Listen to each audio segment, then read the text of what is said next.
Yo, what's up, man? It's your girl Ahlee the Great. Welcome back to Gift the Greatness. Yes. Today and every other day is a special day. Okay, we know that. Every podcast we come, every guest I bring is going to be somebody that I admire, somebody that I respect, and it'll always be special. But when I tell you this is extra special, I mean it. And welcome Jamarra, the first woman we've had on the Gift of Greatness. Thank you for having me. It's nice to meet y'all. Aside from myself. Welcome so much. It's such a hallmark to have you here. And I'm honored to have you here as somebody that considers myself kind of not only a silent mentor, but somebody who finds mentorship in the way you exist as a human. So there's that. Thank you for having me. You're I welcome. Appreciate it. You're welcome. It's always a good vibes around you. That makes me happy. Now, Jamarra, let's jump right into it. Okay. Who are you? I'm me. I am Jamarra Janess, and that's just what it is. For the people out there, tell me something about yourself. Let's start off correct, because I could tell you guys everything. She's amazing, she's a singer, compassionate person, fashion is out of this world. The way she dresses, I love it. And then energetically, one of the most inspiring people I've ever met.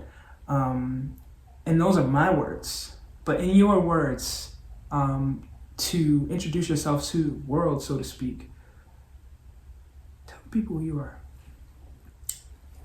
Just a powerful young black woman, making it out here. Just honest. I'm loyal. Just keeping it real day by day, staying positive. Yeah. I keep things pushing. Yeah. I just exist in the way that I need to exist. Yeah. Trying my best not to impress anybody, just simply existing. Wow. Mm-hmm. Powerful. I've had, some amazing learning experiences on my journey. And blessed to say that I've had some of those experiences with you. And I've seen some things that have called me to look at you in a certain respect. And one of those things that I recognized when I first met you is your ability to connect with anyone. In any room, any race, any background. I have seen you, exist in a way that allows people to be their 100% true self around you. I admire that so much. And I learned from that. And my question is, where does that come from? Where does that ability come from? I'm not sure if it's nothing I, learned or anything like that. I think ever since I've been young, I've just kind of been inauthentically me. Authentically me, unapologetically. So, I'm not honestly 100% sure where that comes from, but I think sometimes I just forget that there's barriers that exist in the world, and I just, I'm always ready to love somebody, always ready to, nurture someone. So I think it just comes from that. So it's that willingness to give. Always being willing to give, always being willing to accept love, and, Oh, wow. And see, that's powerful. I'm really excited to talk more on that, because one thing that I know is a struggle for my givers out there, because I know if you're watching this, Gift of Greatness, you clicked on this podcast for a reason. A lot of my audience members are huge, they have big hearts and they want to give. And there's something to the ability to give, but there's also something to the ability to receive. And there's something in this constant idea that I keep saying is I just want to give, man. I want to give so much. And I'm not surveying areas in my life where I had been unable to receive what I was putting out. Have you struggled with that ever? Like, is that something that is a challenge for you in the way that it is for me? And how can we talk about that in a way that'll be effective for our audience? I believe that to receive love, you kind of just have to remember that life moves forward, that pain exists. You have to acknowledge that there are negative things that come with accepting love, right. But you have to separate that and understand that, okay, if I'm receiving love and I'm receiving pain, the only way I can acknowledge that there's pain is because there was love there too. So in order to just, let go of things that are negatively like accumulated to love, you just have to be willing to just be ready to accept like the good parts, but also be prepared. I think sometimes we get so caught up in being ready for love that we kind of forget about the negative. We're just like, oh, like this love, this feels good, da da da. So then when we trip up a little bit, we forget that there's still things to acknowledge. And then when those things happen, we run away from it. But I think to just fearfully go head on with the things that might hurt, and separate that from being love, and like realize that it's just negative things. Like, it's honestly like, it's not bad. Because love doesn't hurt. It's the negative stuff that hurts. But the negative stuff can be temporary no matter what. So. And we were talking about briefly, I say this a lot, I ain't learned shit from women. From women. No. And like you said, like you learn some shit. You learn how to have an ego. You feel that pride for a second, but for real, you don't learn anything. You don't learn anything. So to be able to be brave enough to throw yourself into an experience unapologetically, even fearfully, with the idea that I might get hurt and I'm still gonna give my all, I admire that. And that is the bravest thing to me. I don't think it's brave to be cold. I don't think it's brave to push people away. I don't think it's brave to be so higher than thou. I don't need nobody. You go to my Twitter and go back and stalk my shit, right? Go back 3 years ago to when I was posting, I don't need nobody. I don't got no fucking friends. I was the most unhappiest I'd ever been. The pain that comes with giving your all is more rewarding than the pleasure of, a temporary indulgence or getting your way. Oh, I got my way. I feel good. Everybody likes me. Keep the sexy shit, man. I admire the trials and tribulations that contributed to the person that I am today. And I want to segue and go back into these questions. You got me thinking. And that's my thing. Whenever we talk, I do my best to be observant because I learn so much from you every time I'm around you.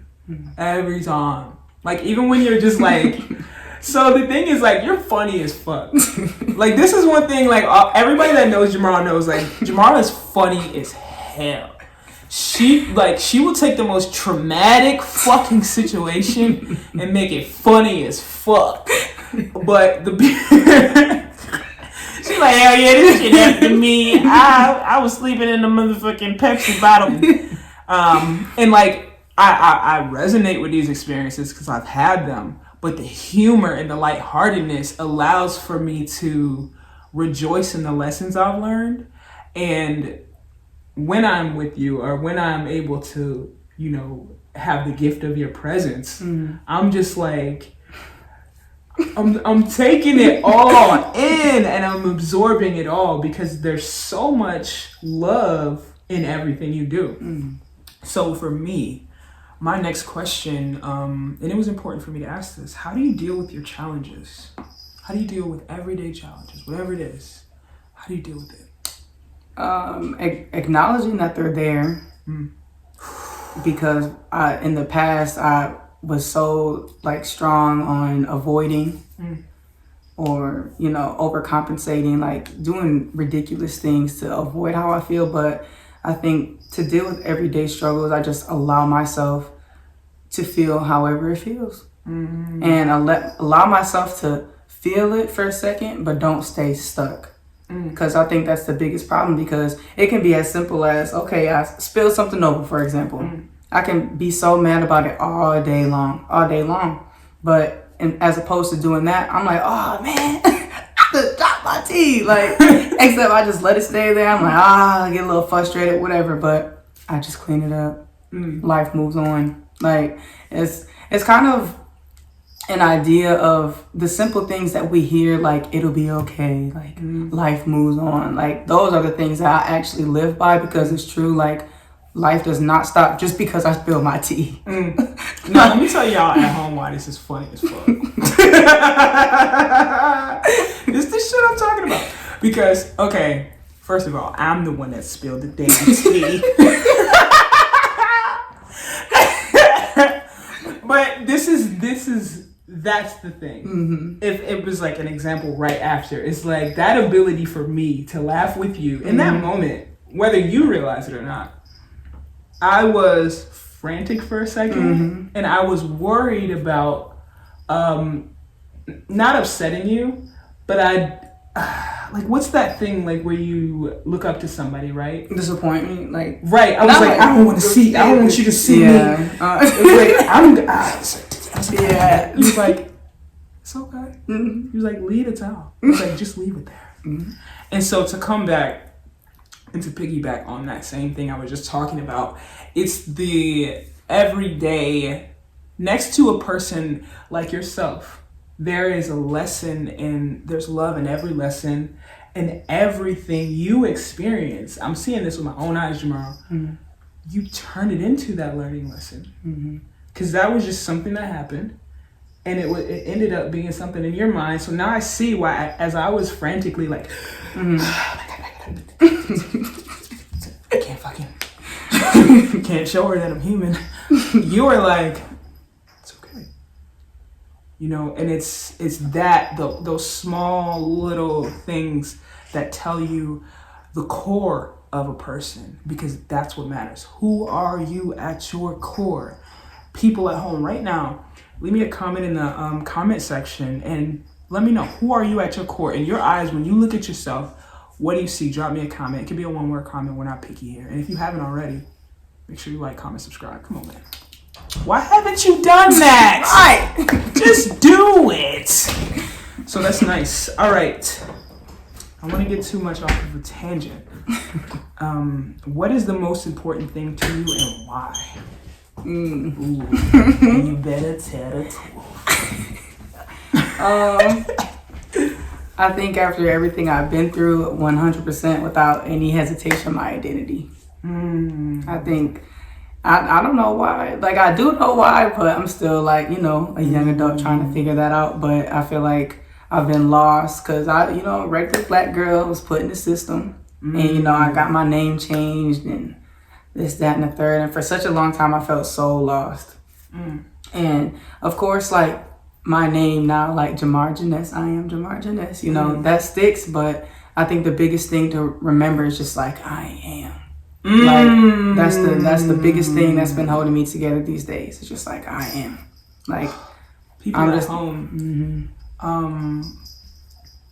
make sure you take what Jamarra just said and just think about it for a moment. And I'm going to challenge you, because I heard something that was poetic that said, the language of God, or I'm sorry, the language of God is I am.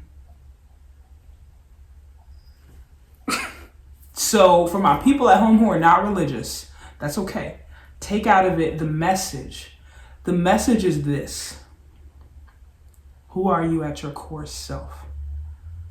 Anytime you say this phrase, I am, whatever comes after that, that's who you are, who you have accepted yourself to be.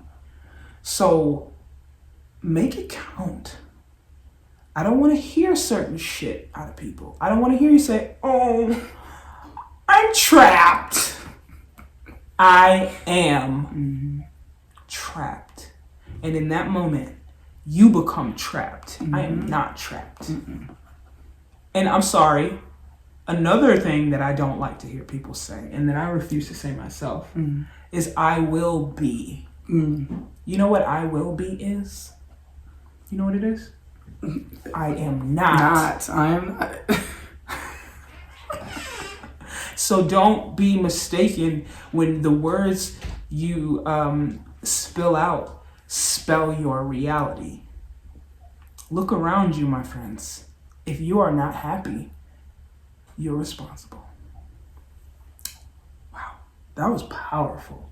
I want to go back to what you said about your identity, and I want to challenge you on something, because the interesting thing is that I did not feel free until I let go of my identity. So it's nice to hear you kind of push back with this opposite perspective, and then I get to see your perspective. But I would like for you to elaborate on it, and I'll give you a little bit. So my thing is this. You and I lived together before, and it was cool for me. It was awesome. But looking back, I recognized,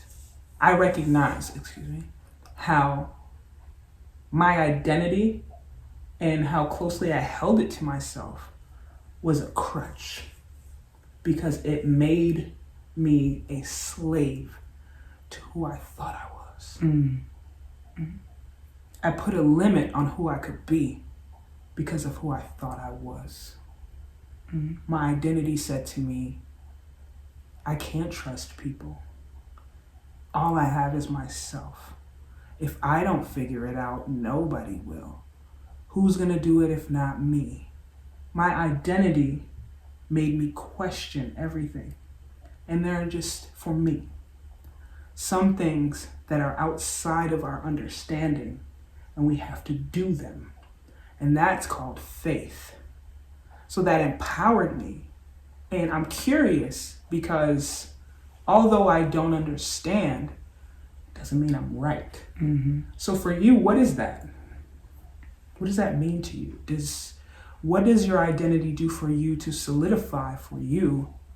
You know what I mean? Like, hard to ask. I think for me, my identity to me 100% solidifies like endless possibilities, no boundaries, no limits. Perfect. It provides me security, safeness, right, protection, guidance. Like, I think it leaves me no room to like wander and search, to be left like frantically looking around for everything else, as opposed to just remembering it's just right here. So, wow. Okay. With identity, you have no place to wander. You have no place to be concerned about who's loyal to you, who's because when you're everything is just within you, like, you know. And see, that's a very beautiful kind of perspective, and I feel the same way within the way that I look at it. So I feel you, and I get that, and it's beautiful to hear it put that way. So, yeah, really glad you clarified that for me. Before we get up out of here, we got a couple more things we gotta do. I have a burning question inside. It's like a desire. It's like I have to know. The show's called Gift of Greatness. The purpose of this show is to pull on as many people that inspire me as possible. I don't care what anybody else thinks about, you know, who I should have on this show and who you think would be great. This show is about my nosiness. I want to know. And side note, it's about that viewer at home who has no fucking idea what is going on and would just like to be a student to the game, because we're all students of the game and we're going to feed each other. Nobody gets left behind. But I have to know, every show, this one question.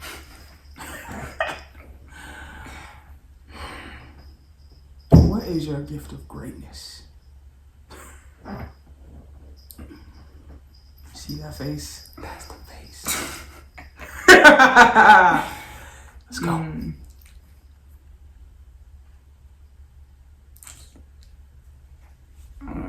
I don't know. I think love, honestly. Aww. I respect that. Beautiful. And there's nothing else that needs to be said. Because that's the greatest superpower in the fucking world. Mm-hmm. Thank you for your gift. Thank you. Thank you for giving me room to share it. Thank you. I'm gonna share mine with you. Mm-hmm. Got you. So before we get out of here, I want to ask a question that's just, that I don't necessarily want any one answer to. Just free thought, just go. Doesn't need to make 100% sense, but just, I want to let your brain kind of marshmallow for a second. And think about this. Why is it when you're at your lowest moments, those of us out here who feel this, when you are beaten to your capacity, metaphorically speaking, when you have nothing left, what is it about that feeling that causes us to search everywhere but inside ourselves? What is that lack of contentment, my friends? For the people who are going through this, I'm asking this for you. What is that feeling of loneliness? That's not because you're alone. You're surrounded by people. You got everybody in your fucking back pocket. But you feel alone and you're still looking. Why? Talk about that. And this isn't just you. This is all the yous of the... Why do you think that is? Just the fear of the unknown. I think sometimes, I don't know, I think a lot of times too, people don't really realize it, but they get stuck in that comfort of feeling alone. They're scared of like the rejection and, the possibility of receiving what they need or falling short. I don't think people really feel that way. I think it's more so the action and like how much energy you have to put out to receive that. Or like the fear of, am I going to get rejected? Am I going to get hurt? Is it going to be in the way like that's short of how I need it? So people just hold back and just stay comfortable with that like trapped feeling. But I think people also just, I don't know, I think people just, we lack that faith within ourselves. I think it's just honestly like the losing of our identity, forgetting, who we are. Because it's easy to remember who you are when you accomplish things. I can do anything, whatever. But as soon as we're on the bottom, we're like, who am I? Am I even who do I turn to? Where do I look? But no, they're not gonna. Yeah. I think it's just simple. I think it's just like a fight, honestly, between identity and ego. I think it's just a battle. Who to choose, what's comfortable. Like, people are afraid to get uncomfortable. Because we got phones. Got the whole world in your phone. It's a pandemic, but there's endless apps. No lies were said, bro. And so now this is... the free thought moment gets me in my feelings, bro. And let me tell you why. And not in a negative way, in a positive way. Because it gets me riled up. And I know who to pick. I know who to get. Jamarra said something that I want you guys to resonate on before we get up out of here. The comfortability of your loneliness. That comfort you feel. That willingness to stay there. You're not safe there. It feels like home. It's an addiction. We can become addicted to our negative emotions. We can become addicted to the dopamine rush It's a cycle of, I don't give a fuck who know anything about me. Leave me alone. And you're fine. And then you're down. And then you're lonely. And then you search. And then you explode on everybody again. It's a cycle. Mm-hmm.